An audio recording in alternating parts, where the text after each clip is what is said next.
প্রধান উপদেষ্টা যেই সময় উনি ডিসিশন নেবেন ইলেকশনের ডেট, আমরা সেই সময়ের জন্য সবসময় প্রস্তুত আছি। আপনারা কি ধরনের প্রস্তুতি নিয়েছেন স্যার? আমাদের ইলেকশন যেই সময় হবে ওই সময়ের জন্য যেই ধরনের প্রস্তুতি দরকার হবে আমরা ওই ধরনের প্রস্তুত আছি। তাকে আপনারা বিএনপির নেতাকর্মীর কাছ থেকে প্রোটেকশন দিতে পারেন, দ্যাট মিন্স লেভেল প্লেইং ফিল্ডের যে কথাটা আসছে সেটা নেই।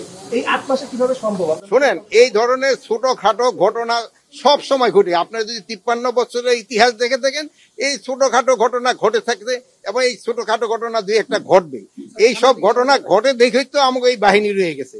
যদি কোনো কিছু না হইতো তো আমাদের বাহিনীরই দরকার হইতো না। যদি সব একেবারে লেভেল প্লেইং ফিল্ড, কোনো কিছুই দরকার নাই, তাহলে বাহিনীর কি দরকার?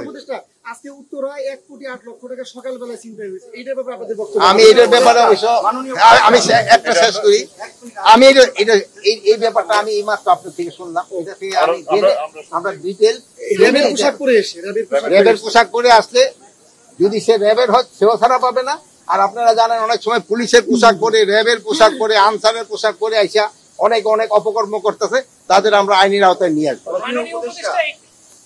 গেল 4 মাসে পুলিশের পরিসংখ্যান অনুযায়ী সারা বাংলাদেশে খুনের ঘটনা ঘটেছে 300-350-র বেশি।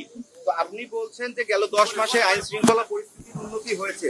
তো এই যে পুলিশের যে পরিসংখ্যানে খুনের ঘটনা বাড়ছে, সে ব্যাপারে আপনারা কি কি পদক্ষেপ? শোনেন, আইন শৃঙ্খলা পরিস্থিতি যে উন্নতি হয়েছে এটা আপনারও বলছেন।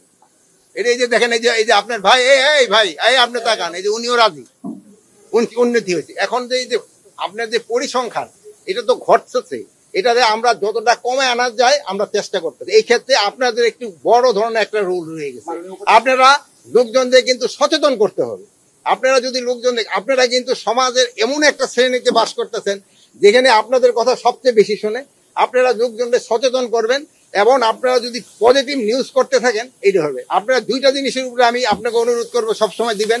একটা হলো দুর্নীতি কিভাবে কমায় আনানো যায়, আর 2 নাম্বার মাদক আমাদের থেকে কমে আনানো যায়। এই মাদক কিন্তু আমাদের একটা সমাজটাকে গ্রাস করে নিচ্ছে। এই জন্য আপনাদের চেষ্টা করতে, আমি এই জন্য আপনাদের অনুরোধ করব, আপনারা এই ব্যাপারে লিখেন এবং লোকজনদের সচেতন করেন, এবং দুর্নীতির এগেইনস্টে আপনারা লিখেন এবং লোকজনদের সচেতন করেন। যদি আপনারা আমাদের ক্ষেত্রে, আমি হোক বা আমার অফিস হোক, আমাদের ক্ষেত্রে যদি কোনো দুর্নীতি পান আপনারা লিখেন, আমাদের কোনো আপত্তি নেই। আপনারা লিখেন, আমরা নিজেরা দুর্নীতি করি আপনারা লিখেন, কিন্তু বাট আপনারা দুর্নীতির ক্ষেত্রে একেবারে 0 টলারেন্স থাকতে হবে। আমরা এই ব্যাপারে ভারতকে, আমরা ফরেন মিনিস্ট্রিকে জানিয়েছি এবং ভারতে যে আমাদের যে হাই কমিশনার আছে ওনার সাথে কথা না, ওনাকে আমাদের অফিসেও উনি আসছিলেন, ওনাকে বলা হয়েছে আমাদের দেশের নাগরিক যদি অন্য দেশে থাকে আমরা তাদের অবশ্যই নিব, বাট প্রপার চ্যানেলে আসতে হবে।